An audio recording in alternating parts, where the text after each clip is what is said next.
जय हिंद, जय भारत। आज हम डिस्क्राइब करने जा रहे हैं कीपिंग क्वाइट को। ये क्लास 12th की थर्ड पोएम है फ्लेमिंगो की। इसमें पोएट ने अपनी पॉइंट ऑफ व्यू को किस तरीके से रखा है ना, और इस नेचर को और ह्यूमन लाइफ को कैसे ऐड किया है, कैसे अपनी फीलिंग को कॉन्वे किया है, ये हम आज जानेंगे। इसमें सबसे पहले इसको लिखा किसने है, तो उनका नाम है पैब्लो नेरुडा। इनका नाम है पैब्लो नेरुडा और ये बिलोंग कहां से करते हैं, ये चिली से करते हैं, है ना। चिली एक देश का नाम है जहां से बिलोंग करते हैं। और इनके बारे में एक ब्रीफ स्केच अगर आपको बताएं तो इनका जो जन्म हुआ था वो 1904 में हुआ था। 1973 में इनकी मौत हो गई थी, है ना। यानी टोटल 69 साल की उम्र में इनकी मृत्यु हो गई थी, चिली में ही हो गई थी। और अगर इनकी ऑक्यूपेशन की बात करें तो ये एक पॉलिटिशियन थे, है ना। और दूसरे ये एक पोएट भी थे, साथ ही एक डिप्लोमैट भी थे। डिप्लोमैट कहते हैं ना राजदूत को, है ना। जैसे आप समझते हो ना, एक दूसरे देश जो होते हैं उन दोनों देशों का एक राजदूत होता है, एम्बेसडर भी उसे कहते हैं। तो ये उसका भी काम इन्होंने किया था। एक पोएट भी थे, साथ ही एक क्या थी, एक पॉलिटिशियन भी थे। और 69 साल की उम्र में इनकी मृत्यु हो गई थी। साथ ही इनके बारे में अगर क्वेश्चन एक पूछे अगर आपसे, तो 1971 में यानी इनके मरने से 2 साल पहले इनको लिटरेचर के फील्ड में, लिटरेचर में इनको नोबेल प्राइज दिया गया था। याद रखना इसको, 1971 में इनको नोबेल प्राइज दिया गया था। अब चलते हैं इस पोएम में इन्होंने क्या बताया हुआ है, इसको पढ़ने के लिए। पढ़ने से पहले थोड़ा देखते हैं what does the title of the poem suggest to you. इस पोएम का जो टाइटल है कीपिंग क्वाइट जो है, वो आपको क्या सजेस्ट करता है, क्या बताना चाहता है कि इसमें क्या लिखा हुआ है। व्हाट डू यू थिंक, आप क्या सोचते हो, द पोएम इज अबाउट, कि पोएम किसके अबाउट में है, किसके बारे में है। ये पोएम किस चीज के बारे में शो की गई है आपके लिए, किसके बारे में आप क्या सोचते हो। अब तो ये पढ़ने के बाद हम समझेंगे कि इसमें क्या लिखा हुआ है। देखते हैं। आपको थोड़ा सा एक ब्रीफ स्केच दे देना कि इसमें इन्होंने, नेरुडा ने क्या बताया है कि जैसे आदमी अपनी ह्यूमन लाइफ, जो ह्यूमन लाइफ होती है, आदमी अपनी लाइफ में इतना बिजी शेड्यूल में है कि बहुत सारे अच्छे रिश्तों को, बहुत सारे ऐसे जो फॉर्मेलिटीज होती हैं, बहुत सारे ऐसे इंपॉर्टेंट टास्क जो होते हैं, उससे आदमी विमुख हो गया, मतलब हट गया है। उसको फॉलो करने के बजाय वो उसको इग्नोर करता चला जा रहा है। और वो जिंदगी और मौत में इतना डर गया है, उसको ये लग रहा है कि आने वाले 60 साल या 70 साल में मैं मर जाऊंगा, तो आने वाली जनरेशन के लिए क्या क्या मैं कर दूं, कितने पैसे इकट्ठा कर लूं। इस चीज में ना, इस भाग दौड़ की जिंदगी में ना, वो सब कुछ खो दिया है। वो क्या गलत कर रहा है, क्या सही हो रहा है, कौन सी चीजें उसकी डैमेज हो रही हैं, कौन सी चीजें उसके लिए हार्मफुल हो रही है, वो सब कुछ भूल गया है। और अपनी लाइफ में इतना ज्यादा बिजी हो गया है कि सारी अच्छी चीजें जो एक ह्यूमन लाइफ में होनी चाहिए, एक शांति भरा जीवन मिलना चाहिए, वो हट गया है उसके अपनी लाइफ से। ये फीलिंग ही खत्म हो गई है। इसी पे इन्होंने अपने शब्दों को बयां किया हुआ है, अपने फीलिंग को बयां किया हुआ है। कह रहे हैं कि now we will count to 12। अब हम क्या करेंगे ना कि 12 तक गिनेंगे। एक मेडिटेशन की फीलिंग को यहाँ शो किया जा रहा है, अभी समझ लोगे। And we will all keep still, और हम बिल्कुल क्या हो जाएंगे, स्टिल हो जाएंगे, शांत। देखो, क्वाइट और स्टिल में अंतर है। यहाँ क्वाइट का मतलब चुप होता है, शांत, लेकिन स्टिल का मतलब होता है कि वो शांत है जिसमें बॉडी भी मूवमेंट ना करे, बॉडी भी एकदम शांत हो जाए, उसे हम स्टिल बोलते हैं। यानी नॉइज तो ना आए लेकिन बॉडी भी मूवमेंट ना करे। अच्छा, 12 तक ही इन्होंने क्यों गिनने के लिए बोला है, क्योंकि ये घड़ी में 12 तक ही देखा जाता है। स्टैंडर्ड वे में घड़ी में 12 ही बजते हैं, तो नॉर्मली ये 12, या फिर ऐसे भी सोच सकते हो कि 12 घंटे का एक दिन होता है, 12 घंटे की रात होती है, मिला के 24 घंटे के होते हैं।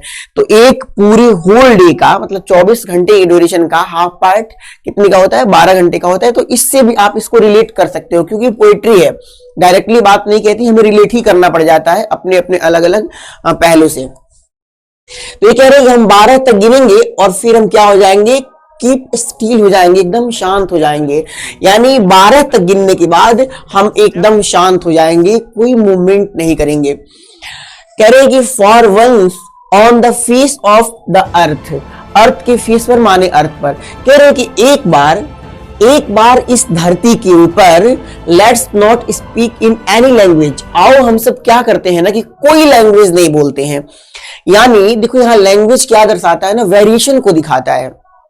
जैसे कोई उर्दू में बात करे तो आप कहोगे ये मुस्लिम इलाके से आया हुआ है, कोई संस्कृत में बात करे तो आप कहोगे ये हिंदू इलाके से आया है, कोई अरबी में बोले तो कहोगे ये दूसरे कंट्री का है। तो ये चीज लैंग्वेज यहां पर वेरिएशन को दिखाती है कि जो मानव के अंदर वेरिएशन हो गया है ना, भाषाओं के आधार पे, कलर के आधार पे, यानी उनकी कुछ अलग अलग चीजों के आधार पे जो डिस्क्रिमिनेशन फैला हुआ है ना, उस डिस्क्रिमिनेशन को लैंग्वेज वहां पर इसी डिस्क्रिमिनेशन को शो करती है। वही कह रहे हैं कि जो अलग अलग लैंग्वेज बोल के डिस्क्रिमिनेशन हमने पैदा कर रखा है, भेदभाव पैदा कर रखा है ना, आओ उसे बंद कर देते हैं, उसे नॉट स्पीक बोलना बंद कर देते हैं इस धरती के ऊपर एक पल के लिए। Let's stop for a second, एक पल के लिए ही इसको हम स्टॉप कर देते हैं, रोक देते हैं। एक पल का मतलब एक सेकेंड मत समझना, एक पर्टिकुलर टाइम पीरियड को बताया जा रहा है। And not move our arms so much, और अपने आर्म्स को यानी अपने पार्ट्स ऑफ बॉडी को हम बहुत ज्यादा मूव नहीं करेंगे। अब ऐसा भी नहीं है कि बिल्कुल मूव नहीं करना है, क्योंकि सांस वांस लेने के लिए, थोड़ा करवट वगैरह लेने के लिए तो बॉडी थोड़ी मूव होगी। कह रहे हैं कि सो मच, बहुत ज्यादा अपनी बॉडी को हम मूव नहीं करते हैं, एकदम शांत हो जाते हैं। अच्छा एक बात आपको बताएं, इस पैराग्राफ से ना, सॉरी इस स्टेंजा से एक चीज समझ लेना। मान लो 5-6 लोग हैं जो आपस में बहुत ज्यादा दुश्मनी है उनके, है ना, लेकिन एक बाहरी देश वाला जब आक्रमण करता है, या फिर बाहरी देश वाला, फिर मान लो कोई जानवर अचानक से गांव में आ गया और 4-5 दुश्मन है और एक ही कमरा है जहां पांचों छुप गए जाकर के उस जानवर से, तो याद रखना जिस समय वो पांचों एक जगह पे छुपे हैं ना, उनमें यूनिटी होगी, सब के सब चुप होंगे। अगर लड़ेंगे उस जानवर से तो सब के सब लड़ जाएंगे, मारे जाएंगे तो सब के सब मारे जाएंगे, बच जाएंगे तो सब बच जाएंगे। तो यही कह रहे हैं कि भले डिफरेंट डिफरेंट जगह के लोग हो, लेकिन अगर वो सब के सब चुप हो जाएं, मूवमेंट ना करें। जैसे मान लो हमारे खाने का अंदाज अलग है, कोई पाकिस्तान का है उसके खाने का अंदाज अलग है, सिंपल सी बात है, अलग हो सकता है, नो डाउट। तो जब हम मूवमेंट करेंगे, हाथों को ऐसे करेंगे, खाएंगे, तो ये पता चल जाएगा कि ये कहाँ का है, ये कहाँ का है। लेकिन जब हम सब यूनिफॉर्म वे में रहेंगे, शांत होकर खड़े रहेंगे, ना बोलेंगे ना हिलेंगे, तो हम यूनिफॉर्म वे में हो जाएंगे, मतलब सब एक जैसे हो जाएंगे। वहां पर एक अजीबोगरीब यूनिटी शो होने लगती है कि सब के सब हम एक हैं। हम मतलब जिसे भगवान ने बना रखा है वो सब एक है, दो तरह के नहीं हैं। इसीलिए इसमें कहा गया है कि हम बिल्कुल मूव नहीं करेंगे, थोड़ा बहुत मूव कर सकते हैं जीने के लिए, बहुत अधिक बॉडी को मूव नहीं करेंगे, और इस धरती पर बिल्कुल किसी लैंग्वेज का यूज नहीं करेंगे, शांत होकर के और बैठ जाएंगे। It would be an exotic moment, कह रहे हैं कि जो ये प्रोसेस मैं बता रहा हूं ना शांत होने का, उस प्रोसेस को करने से जो फीलिंग आपको मिलेगी ना, उसी को इट कहा गया है। ये फीलिंग एक्सोटिक मोमेंट क्रिएट कर देगी। एक्सोटिक का मतलब होता है एक्स्ट्राऑर्डिनरी, है ना, स्ट्रेंज टाइप का, अच्छा, एक अच्छा मोमेंट क्रिएट करेगी जिसमें हम सभी बहुत ही अजीबोगरीब पॉजिटिव चीज फील करेंगे। कह रहे विदाउट रश विदाउट इंजन्स, और इस समय एक और बात पे स्ट्रेस किया जा रहा है, जोर दिया जा रहा है पोएट के द्वारा कि ध्यान रखना, इस समय न तो कोई रश होगा, न तो कोई जल्दबाजी होगी, और न तो कोई इंजन्स। इंजन्स कहने का सेंस क्या है, कोई भी इक्विपमेंट, कोई भी इंस्ट्रूमेंट, कोई भी गाड़ी वाड़ी कुछ भी चलेगी नहीं, क्योंकि सिंपल सी बात है, हर देश की गाड़ियां भी थोड़ी बहुत अलग अलग होती है, इक्विपमेंट्स भी अलग अलग होते हैं। इंजन कहने का मतलब जो चीजें चलाई जाती हैं, चलती हैं, फिर कुछ अदर काम करती हैं मानवों के लिए, उनको इंजन कहा गया है। यानी किसी इक्विपमेंट वगैरह का भी यूज हम नहीं करेंगे, किसी गाड़ी वाड़ी किसी चीज का यूज नहीं करेंगे, कोई रश नहीं रहेगा, कोई जल्दबाजी नहीं रहेगी, एकदम एक जैसे हम सब रहेंगे। तो शायद ये फीलिंग जरूर आएगी कि चाहे हम कहीं के भी हैं ना, हम एक हैं। कह रहे कि we would all be together, और तब पता है क्या होगा, हम सभी एक साथ होंगे, हम सभी बिल्कुल टुगेदर होंगे, एक साथ होंगे। इन अ सडन स्ट्रेंजनेस, एकदम से आने वाली, अचानक से आने वाली स्ट्रेंजनेस में। अच्छा एक बात बताओ, ये कह रहे हैं कि अचानक से आने वाली स्ट्रेंजनेस, अजीबो गरीब फीलिंग को स्ट्रेंजनेस कहा गया है। अब जब ये लोग सभी एक साथ होंगे, इतनी एकता ही अगर इनके अंदर होगी, तो स्ट्रेंजनेस इन्होंने क्यों यहां पर यूज किया है, क्योंकि इस फीलिंग को सबने कभी महसूस किया ही नहीं है। तो लाइफ में अगर आप अच्छी चीज को भी फर्स्ट टाइम फील करते हो तो आपके लिए स्ट्रेंजनेस को क्रिएट कर देता है। वही कह रहे हैं कि जब हम सब एक साथ होंगे तो फीलिंग जो होगी ना, वो सडन स्ट्रेंजनेस की होगी, अचानक से आई हुई आकस्मिक कोई फीलिंग होगी उसको हम महसूस करेंगे यहां पर, इसलिए ना सडन स्ट्रेंजनेस इन्होंने बताया हुआ है। आगे देखते हैं कुछ और भी इन्होंने कहा है कि क्या करना है। देखो यहां पे जो अब स्ट्रेंजा हम आपको बताने जा रहे हैं ना, इसको थोड़ा समझना ध्यान से। कह रहे हैं fisherman in the cold sea would not harm Wales.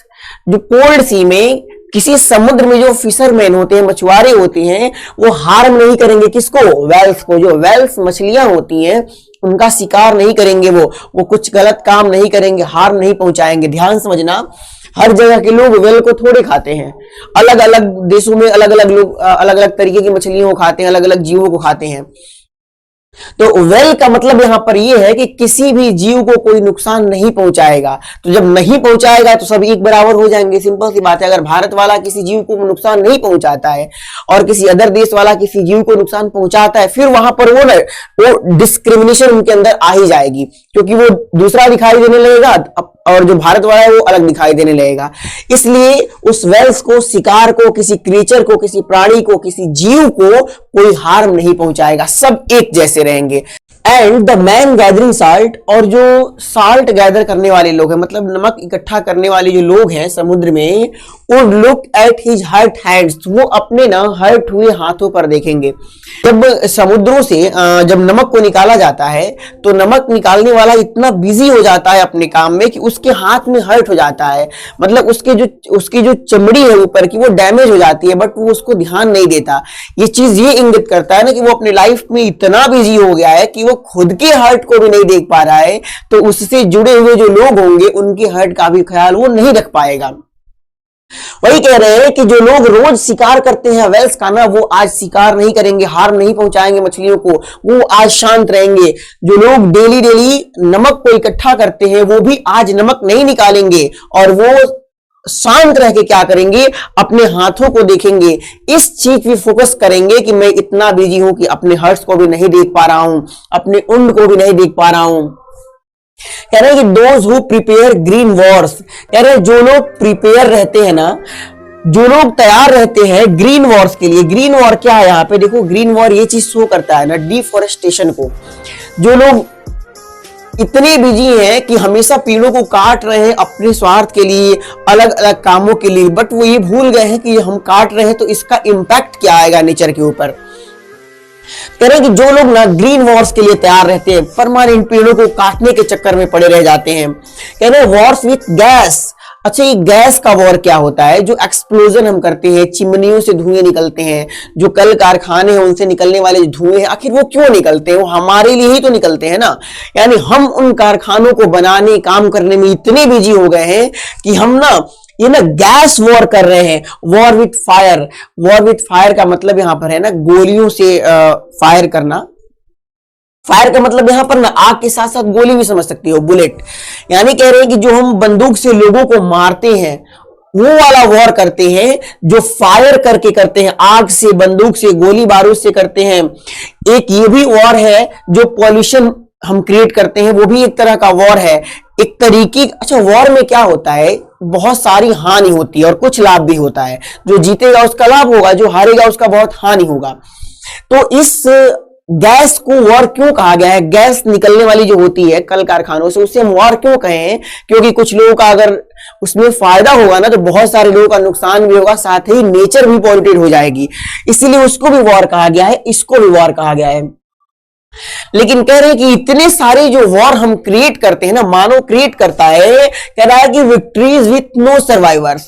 कह रहे हैं वो विक्ट्री किस काम की है, उनकी जीत किस काम की है, उनका फायदा किस काम का है, जिसमें नो सर्वाइवर होते हैं, जिसमें कोई सर्वाइव करने वाला ही नहीं होता है। मतलब कहने का ये है कि युद्ध का परिणाम तब फायदेमंद माना जाता है जब नुकसान किसी का नहीं होता।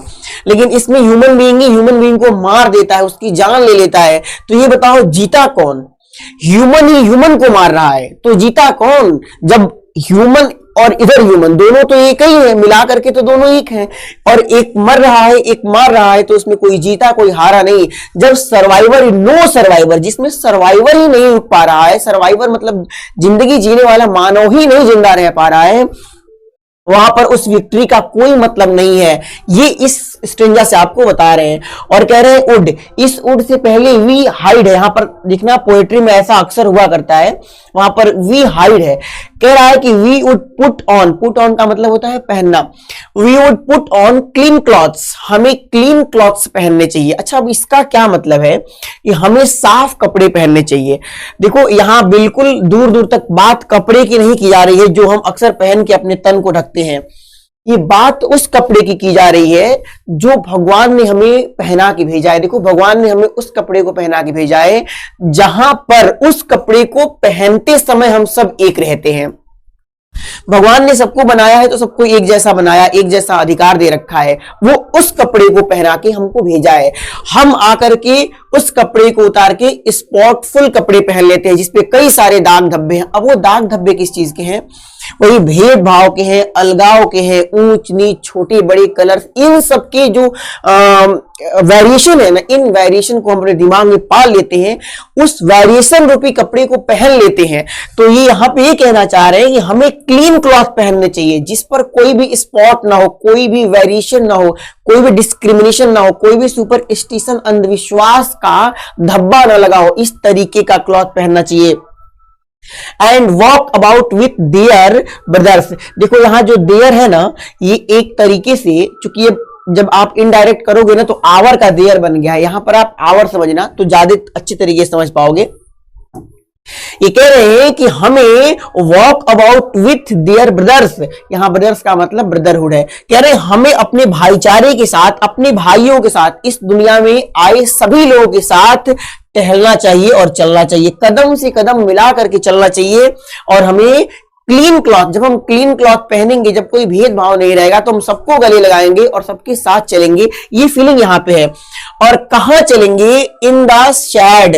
देखो ये पेड़ों की छाया है, कह रहे हैं कि हम पेड़ों की छाया में चलेंगे। अब बताओ, अगर आप ग्रीन वॉर्स करते हो, बहुत ज्यादा डिफोरेस्टेशन करते हो, तो पेड़ों की छाया कहां मिलेगी? यानी आप पेड़ों को दूसरा कुछ मान लिए, भगवान की बनाई हुई चीज अगर माने होते तो उनके भी हक अधिकार बराबर होते, लेकिन आपने अलग मान लिया है उनको, इसलिए उनको काटते रह जाते हो। कह रहे हैं लेकिन जब हम क्लीन क्लॉथ पहनेंगे ना, की पॉइंट याद रखना, क्लीन क्लॉथ, अगर हम क्लीन क्लॉथ पहनेंगे, हमारा माइंड सबके लिए बराबर रहेगा, तो हम सबके कदम से कदम मिला करके चलेंगे और पेड़ों की छाया में चलेंगे, डूइंग नथिंग, और हम कुछ नहीं करेंगे। देखो अब बार बार एक बात कह रहे हैं ना कि हम शांत हो जाएंगे, हम कुछ नहीं करेंगे। कुछ नहीं करने का मतलब यहां पर उस बात को नकारा जा रहा है जो बात डिस्क्रिमिनेशन पैदा करती है, अलगाव पैदा करती है। कह रहे हैं हम बाकी कुछ नहीं करेंगे, कदम से कदम मिला करके चलेंगे, पेड़ों की छाया में चलेंगे और बहुत अच्छे तरीके से एक दूसरे से मिलकर रहेंगे, भाईचारे के साथ रहेंगे, ब्रदरहुड के अंदर रहेंगे, है ना। और हम कुछ नहीं करेंगे मतलब शांत रहेंगे। कहने का मतलब शांत क्या है? शांत में भी हम वही काम करेंगे जो काम अलगाव पैदा नहीं करती है। जैसे कौन सा काम? सांस लेने का काम कर सकते हैं, है ना, कुछ खाने का काम कर सकते हैं, पीने का काम, मतलब जिससे आदमी सरवाइव कर जाए। कुल मिला के जो पोयम है ना, वो एक हाइपोथेटिकल पोयम है जिसमें कल्पना किया जा रहा है कि काश ऐसा होता तो हम सभी एक होते, थोड़ी देर के लिए जो फीलिंग आती वो बिल्कुल एक होने की आती। इस वे में इसको लिखा गया है। आगे देख लो क्या कहना चाह रहे हैं। कह रहे हैं कि what I want should not be confused with total inactivity. कह रहे हैं ना कि what I want should not be confused, जो मैं कहना चाहता हूं ना, जो मैं बताना चाहता हूं, उससे तुम कंफ्यूज मत हो जाना। मतलब इस बात को, जो मैं कह रहा हूं, इस बात को तुम्हें कंफ्यूज नहीं करना चाहिए। तो यानी भाई अगर सामान्य शब्दों में कहें तो ये कह रहे हैं कि मेरी बातों से तुम कंफ्यूज मत होना विथ टोटल इनएक्टिविटी। जो मैं सब का सब इनएक्टिविटी की बात कर रहा हूं, मतलब इनएक्टिविटी माने कुछ न करना, पैसिविटी की बात कर रहा हूं, निष्क्रियता की बात कर रहा हूं कि हम कुछ नहीं करेंगे, शांत रहेंगे, बैठे रहेंगे, मूवमेंट नहीं करेंगे। इस निष्क्रियता से तुम कंफ्यूज मत होना। Life is what is it about. Life तो, रियल में लाइफ तो इसी के बारे में। देखो इट क्या है ना, इट यहां पर कहा गया है एक्टिविटी को, ध्यान रखना, एक्टिविटी को कहा गया है ना। कह रहे हैं कि लाइफ एक्टिविटी का ही नाम है। अगर हम कुछ नहीं करेंगे तो लाइफ जी कहां पाएंगे? लाइफ एक्टिविटी का ही नाम है। कुछ ना कुछ करते रहना, कुछ ना कुछ नया आगे सोचते रहना, कुछ समझते रहना ही लाइफ का एक पहलू है, इंपॉर्टेंट पहलू है, बिना इसके लाइफ तो चल ही नहीं सकती। लेकिन जिस इन एक्टिविटी की बात मैं कर रहा हूं, इससे तुम कंफ्यूज मत हो जाना। If we were not so single minded, देखो इफ वी वर का मतलब काश हम होते, इफ वी वर नॉट या फिर नॉट वर का मतलब काश हम नहीं होते, मतलब ये कंडीशनल सेंटेंस है। कह रहे हैं कि if we were not so single minded, actually क्या है ना, हम सिंगल माइंडेड हो चुके हैं, हमारा दिमाग एक तरफा हो गया है, वन साइडेड हो गया है, मतलब केवल रश के बारे में सोच रहा है, जल्दबाजी के बारे में, हम जल्दी से मर न जाए उसके पहले जल्दी जल्दी सब कुछ काम कर ले, चाहे इसमें किसी का भी हानि हो जाए, किसी का नुकसान हो जाए। तो इस सिंगल माइंड को हमारा ना, हमारी जो बॉडी, हमारा लाइफ है ना, वो अपना रखा है। कह रहे हैं काश हम सिंगल माइंडेड नहीं होते, जो हम हो गए हैं, काश वो सिंगल माइंडेड हम नहीं होते। About keeping our life moving, किसके बारे में हम सिंगल माइंडेड हो गए हैं? अपने लाइफ को ना मूव करने के, कीप मूव करने के बारे में, यानी हमारी लाइफ कैसे मूव करे, लाइफ कैसे आगे बढ़ेगी, कैसे कैसे मुझे क्या अच्छा मिलेगा, कैसे कैसे मैं अपने आने वाली जनरेशन के लिए बहुत कुछ कर दूं, इस चीज के बारे में जो माइंड सिंगल हो गया है, काश ऐसा नहीं होता। And for once could do nothing, और काश ऐसा होता कि यह कुछ नहीं करता एक समय, फिर यहां पर आ गया नथिंग, मतलब वो वाला काम नहीं करता जिससे हम अपने हार्म को नहीं देख पाते हैं, हम किसी की परेशानियों को नहीं सुन पाते हैं, किसी की हेल्प नहीं कर पाते हैं, अपनों को छोड़ देते हैं, उनसे बिछड़ जाते हैं। तो वो वाला काम काश दिमाग नहीं करता, और काश ये सिंगल माइंडेड हमारी लाइफ नहीं होती, जो लाइफ को चलाने में दिमाग दिन भर बटा रह रहा है, काश ये वाली फीलिंग नहीं होती। ये कल्पना कर रहे हैं। आगे कह रहे हैं परहैप्स अ ह्यूज साइलेंस, शायद ना जब इतना काम नहीं होता, मतलब पहले ही नॉट लिखा हुआ है ना, वी वर नॉट, कह रहे हैं कि काश जब वो वाला काम होता कि आदमी सिंगल माइंडेड नहीं होता, कीप मूव के बारे में अगर नहीं सोचता, लाइफ के बारे में, और कुछ वो वाला काम नहीं करता negative, perhaps a huge silence, तब शायद एक ह्यूज विशाल बहुत बड़ा साइलेंस होता, शांति वहां पर होती, और तब ये जो शांति होती ना, माइट इंटरप्ट दिस सैडनेस, तब ये शांति जो होती ना, वो इंटरप्ट कर देती, तोड़ देती, खत्म कर देती, किसको? इस सैडनेस को, इस उदासी को। मानव के ऊपर सब कुछ मिलने और सब कुछ पाने, सब कुछ करने, खाने पीने के बाद भी एक अजीबोगरीब जो उदासी छाई रहती है ना, किसी न किसी चीज की कमी दिखाई देती है उसकी लाइफ में ना, शायद वो कमी जो है वो टूट जाती है, और उस कमी को तोड़ता कौन? ये ह्यूज साइलेंस, ये इतनी बड़ी जो साइलेंस होती, इन सब कामों को करने के बाद वो इसको तोड़ देती, इस सैडनेस को तोड़ देती। Of never understanding ourselves, किस बात को? जिसे हम कभी भी समझ नहीं पाते हैं अपने आप को, हम अपने आप को कभी समझ ही नहीं पाते हैं कि हमें सैडनेस किस चीज की है। उस सैडनेस को तोड़ने का काम अगर कोई करेगा तो ये ह्यूज साइलेंस करेगा, और ह्यूज साइलेंस आएगा किससे? इन सारे कामों को करने से आएगा। And of threatening ourselves with death, कह रहे हैं कि एक और बात यहां पे बता रहे हैं ना, कि हम अपने आप को समझ नहीं पाते हैं कि सैडनेस किस चीज की है, और थ्रेटेन करते रहते हैं, अलर्ट करते रहते हैं अपने आप को विथ डेथ, मौत से। मतलब हमेशा हम यही सोचते रहते हैं कि अब तो हमें मर जाना है, 10-20 साल 50 साल के अंदर मर जाना है, तो जल्दी जल्दी ये काम हम कर लेते हैं। तो इस जिंदगी को मौत के हवाले करने के डर को हम अपने आप को बताते रहते हैं, मतलब हम एक दिन मर जाएंगे, हम इस दुनिया से खत्म हो जाएंगे, इस चीज से अलर्ट करते रहते हैं हम अपने आप को, और कुछ नहीं करते हैं, अलर्ट करते रहते हैं। और इसी अलर्ट करने और भागा दौड़ी की जिंदगी में ना, हम अपने आप की अंडरस्टैंडिंग खो देते हैं, अपने आप को सोच ही नहीं पाते हैं, समझ ही नहीं पाते हैं कि उदासी कैसी है। तो इन सबकी उदासी किससे टूटेगी? इस ह्यूज साइलेंस से टूटेगी। फिर लास्टली क्या कह रहे हैं? Now I will count up to 12, अब मैं काउंट करूंगा 12 तक, एंड यू कीप क्वाइट, और आप सब क्या हो जाओगे? कीप क्वाइट हो जाना, शांत हो जाना, एंड आई विल गो, और तब मैं चला जाऊंगा, है ना, तब मैं चला जाऊंगा, मेरा काम पूरा हो जाएगा। कि आप इस फीलिंग को लेकर के देखो, एक बार चेक करके देखो कि आखिर होता क्या है ऐसा करने से, क्या वो शांति आपको मिलती है जो आपकी इन सब सारे प्रॉब्लम को, जो सैडनेस दिए हुए हैं, उन सैडनेस को तोड़ पाती है। तो कुल मिला के अगर इसका सेंट्रल आइडिया देखें ना, तो इसका सेंट्रल आइडिया यही कहता है कि आदमी को इस बहुत बहुत भागा दौड़ी की जो जिंदगी है ना, रस्ट लाइफ जो आदमी जी रहा है, हरीड लाइफ जी रहा है ना, उसके अलावा कभी वो शांत भी हो, मेडिटेशन भी करे, एक्सरसाइज वगैरह करके दिमाग को शांत करे और एक बार अपने आप को समझने का प्रयास करे कि मेरा जन्म किस लिए हुआ है और इस जन्म का अर्थ क्या है, क्यों हम यहां पर आए हुए हैं। किसी का सुख दुख बांटे, किसी के सुख दुख में वो उसकी सहायता करे, किसी के बुढ़ापे की लाठी बन जाए, किसी के लिए हेल्पफुल पर्सन का काम करे। इस बात को सेंट्रल आइडिया के रूप में इन्होंने इस पोएम के माध्यम से आपको बता रखा है। अब चलते हैं इसके पोएटिक डिवाइस की तरफ। तो आपको बता दें, पोएटिक डिवाइस और फिगर ऑफ स्पीच के ऊपर हमने बहुत अच्छे तरीके से एक वीडियो बना रखा है, आप चैनल पे जाके देख लेना। स्पेशली आप अगर 12th के हो या फिर 10th के हो तो इसके पोएटिक डिवाइस में हम देखेंगे नाउ वी विल। देखो W और W यहां पर दोनों जगह W से स्टार्ट हुआ है। किसी लाइन में सेम लेटर से स्टार्ट हो रहे हो अगर वर्ड लगातार, दो या दो से अधिक, तो वहां पर एलिट्रेशन होता है, या उसे हम अनुप्रास कहते हैं हिंदी में। तो यहां पर आपका एलिट्रेशन हो गया। अब देखो इस लाइन में कुछ और है, ओ यहां पर भी है, ओ यहां पर भी है, ओ यहां पर भी है, 3 जगह ओ आपको दिखाई दे रहा है, यानी वॉवेल है। तो किसी वॉवेल का एक लाइन के अंदर किसी वर्ड के किसी पॉइंट पे, स्टार्टिंग में, बीच में या फिर वर्ड के लास्ट में, अगर बार बार फ्रीक्वेंसी हो रही है, बार बार वो लेटर आ रहा है, तो उसे हम एजोनेंस या कॉन्सोनेंस कहते हैं। तो यहां पर एजोनेंस कहेंगे क्योंकि कॉन्सोनेंट नहीं है ये, कॉन्सोनेंट वाला अक्षर आएगा तब कॉन्सोनेंस होगा।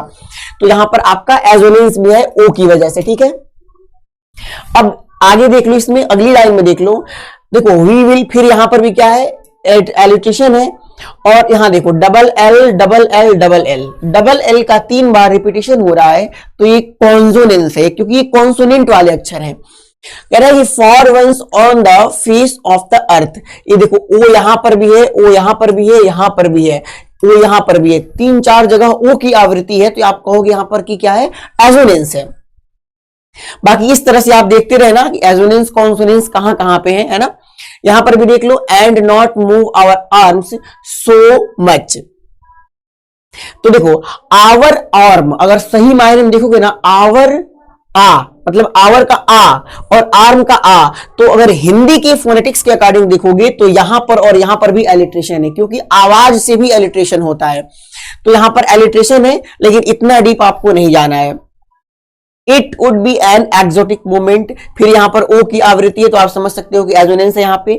और बाकी आप यहां पर देखो वी वुड, फिर यहां पर क्या है, वी वुड से एलिट्रेशन है।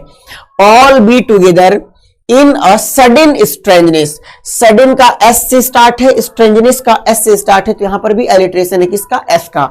यानी सौ जो साउंड है सौ, इसका क्या है, यहां पर रिपीटेशन है, इसे हम एलिट्रेशन कहते हैं। आगे थोड़ा सा और देख लो, देखो fisherman in the cold sea, यहां पर भी कुछ खास नहीं है, देख लेना। Would not harm whales and the man gathering salt would not look at this hurt hand. यहां पर भी देखो हीज हर्ट हैंड, यहां पर भी एलिट्रेशन है क्योंकि एच एस से तीनों शब्द स्टार्ट हो रहे हैं। बाकी देखो यहां पर ओ है, ओ है, ओ है, यहां पर क्या है, एजोनेंस है। तो ऐसे आप समझ लेना चीजों को। कहीं इसमें वर्ड को रिपीट किया गया होगा, डायरेक्टली वर्ड को रिपीट करते हैं तो रिपीटेशन हो जाता है। वैसे आप यहां पर भी देख सकते हो वॉर विथ, यहां पर भी एलिट्रेशन है, विथ वॉर यहां पर भी एलिट्रेशन है। देख रहे हो ना, ये बहुत सारी पोएटिक डिवाइस है, इतना डीप पूछता नहीं है बट आप देख सकते हो। तो इस तरीके से पोएटिक डिवाइस को आप देख लेना।